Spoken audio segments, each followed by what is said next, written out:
Welcome to The Explainer. Today, we are diving deep into a modern myth that was literally born in an online forum. We're going to trace this conversation that kicks off with a simple question about the Bible and somehow ends up with Kanye West, ancient Egyptian gods, and the idea that demons entered the world through meat. Yeah, it is a wild ride, and it shows us exactly how people make meaning in this crazy digital age. Okay, so just picture it.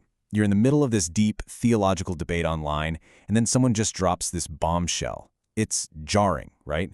And this one sentence, grammar and all, is our destination. So our job today is to kind of reverse engineer the bizarre but totally fascinating logic that actually leads someone to this conclusion. So to get to the bottom of this, we can't just look at that final statement. We have to become like digital archaeologists, digging through the layers of this conversation. And as we do, we're going to see how these ancient myths, Bible verses, and even modern media all get mashed up into a brand new, very personal kind of truth. You know, every good story needs a starting point, an inciting incident. And this one, believe it or not, starts with a pretty traditional question. A user named Daisen Sai throws this classic theological problem out to the group. I mean, it's a question that's been debated in churches for centuries. And there it is. That's the question that lights the fuse. It seems so simple on the surface, but it's this fundamental challenge that's going to split the whole conversation in two and send it spinning off into territory that I promise you will not see coming. So from this one little question, two completely different realities just emerge. And I'm not talking about just a disagreement. This is a total clash of worldviews. Two fundamentally different ways of seeing how the entire universe works and where real power actually comes from. Okay, so on one side you've got Daisen Sai. He's coming from a pretty traditional place, pulling from the New Testament. He quotes Matthew, right? Seek and ye shall find. The idea is your reality is shaped by what you focus on. You seek God, you find God. Simple enough. But Pro-Lai is not having any of it. He just dismisses that and comes back with something way more specific, a historical anchor for all evil, ancient Babylon. So where on earth does this Babylon idea even come from? Well, Prahlad doesn't just make this wild claim and then, walk away. Nope. He immediately provides a source, a key that he believes unlocks this whole mystery. And this source, it's the backbone of his entire worldview. And here's the twist that just plants this whole debate firmly in the 21st century. His proof? It isn't some dusty old scroll or a history book. It's a link to an AI-generated summary of ancient texts. I mean, he's using cutting-edge technology to validate a myth that's thousands of years old. Let's see what that AI summary actually says.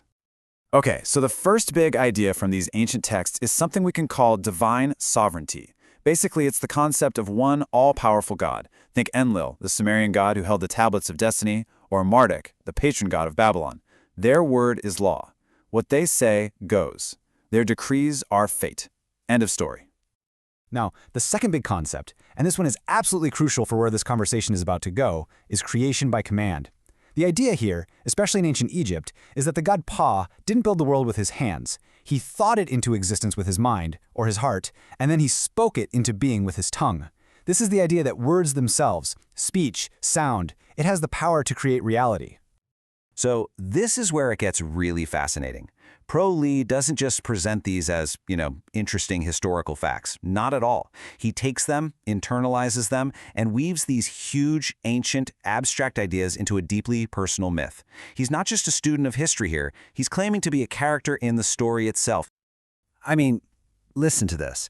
He makes this incredible claim. He has a direct, personal memory of the creator god, Ptah. This immediately connects him to that ancient power of creation by command, and notice how casual he is about it. He even gives him a nickname, Fa. He's framing this cosmic ancient god like a personal friend. And from that personal connection, he lays out his entire origin story. It's basically a 4-act play. Act 1, the beginning, a paradise where animals could talk and they weren't on the menu. Act 2, the transgression, the moment humans decided to eat meat for the very first time. Act 3, the consequence. This, he claims, is when demons flooded into the world through the food itself. And finally, Act 4, the solution. And this is the crucial part.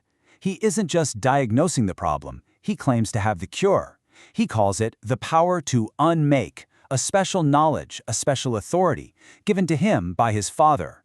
This totally elevates him from just some guy telling a story to a key player in this whole cosmic drama, someone with a divine gift. All right, now we get to the grand finale of this digital sermon. This is where all those separate threads, the scripture, the personal memories, the ancient history, all get woven together in a way that is just purely 21st century. So Daizinse, the other person in the chat, he responds with this really beautiful, almost hymn-like line. It's this return to the theme of divine power and abundance. And what he doesn't realize is he's unwittingly setting the stage perfectly for Pearl's final act. And then, boom, Prol completely changes the medium. The debate is over. He stops explaining with text and he issues a simple command, okay, now watch. He is moving his sermon from the chat box to the screen, asking everyone to witness a piece of modern media as his final piece of evidence. And the video he shares, it's Kanye West's Father Stretch My Hands. In his mind, this isn't just a music video. No, it's a modern embodiment of all these ancient ideas. The sheer vocal power of that gospel choir, that's a form of creation by command. The very act of stretching hands is a visual echo of Daizense's whole point about seeking God. For Pro-L, the video is living proof, a visual manifestation of spiritual power at work, right here, right now. So what we've just witnessed here is this really powerful synthesis. You've got ancient Mesopotamian and Egyptian beliefs being filtered through what you might call personal gnosis, this kind of direct intuitive knowledge. And then it's all proven using a mainstream music video.